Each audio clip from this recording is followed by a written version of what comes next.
Remember the MacBook's TouchBar? Well, the ghost of the TouchBar is back. There's a new device trying to resurrect Apple's controversial feature. It's called the Flex Bar, and it's making a lot of money over on Kickstarter right now. Blew way past its crowd goal. And I, for one, am not surprised in the slightest because I remember when I covered this on Daily Tech a long time ago, the actual TouchBar, people loved it. As for as many people that hated it and the bad reputation that it had, so many people loved it and were super sad when it was gone. I had a tips video about how to maximize the TouchBar that just went nuts for years after it was released because it turns out like a lot of people really like the idea of a touchscreen at the top of your keyboard. Real quick before we get any further, all my courses are on sale for 50% off for a very limited time, end of the year sale, and I'm only advertising it on this channel, so you're lucking out. Get on the sale before it's gone, linked up down below. So what's a little different here is that this is a standalone TouchBar, right?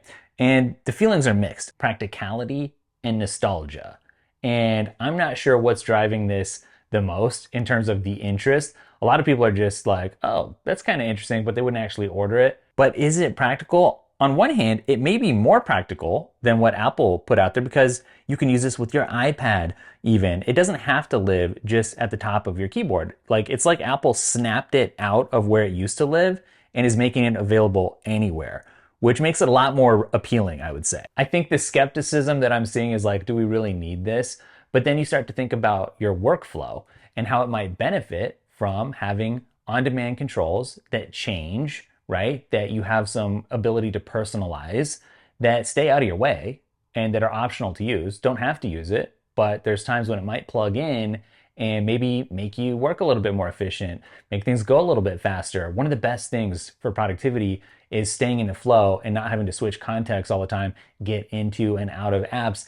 And if you can make something happen, from this little touch bar without having to do a lot of context switching, I can see this actually being pretty good in terms of productivity. Now, if someone's coming out with a Kickstarter here, the question is this an Apple misstep? Are they resurrecting a failed concept here or trying to? Or was it a feature that was just ahead of its time when Apple did it? I think a lot of the success or failure for this product is going to come down to how third parties do or don't adapt to using it. And I guess the community that builds up around it or doesn't.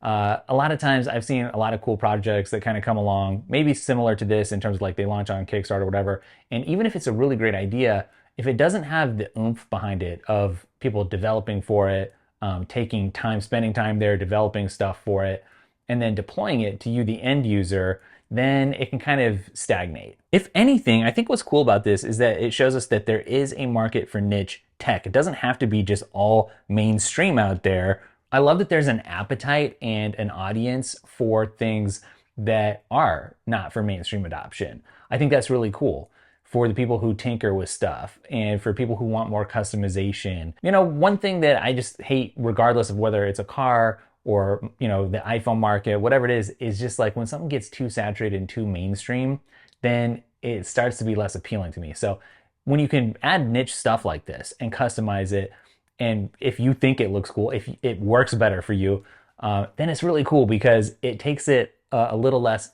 out of the mainstream for you to use it and makes it more personalized. I wonder what other things Apple's stuck in a trash can that somebody can pull out and maybe try to turn into an actual project if it fits in that niche section. In 2023, MacRumors did a survey, and it turns out that 30% of the people surveyed actually used the touch bar consistently on an ongoing basis.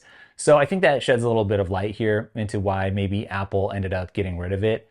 If it's only useful for 30% of the people, that's not really something that deserves maybe the attention from the hardware team, software team to make it really shine. Versus if you flip that around, it's like 70% of people were using it.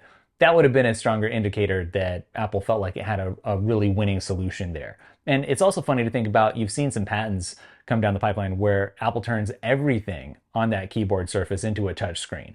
Like all the keys and stuff are touch with haptics, and it's almost like Apple's thought about turning it all into the thing that only 30% of people liked or used in the first place. So this could go in a lot of different directions, but I'll leave it to you. Is this something that you're interested in? Comment with your thoughts. And obviously, if you like finding out about this stuff ahead of everybody else, then make sure you get subscribed.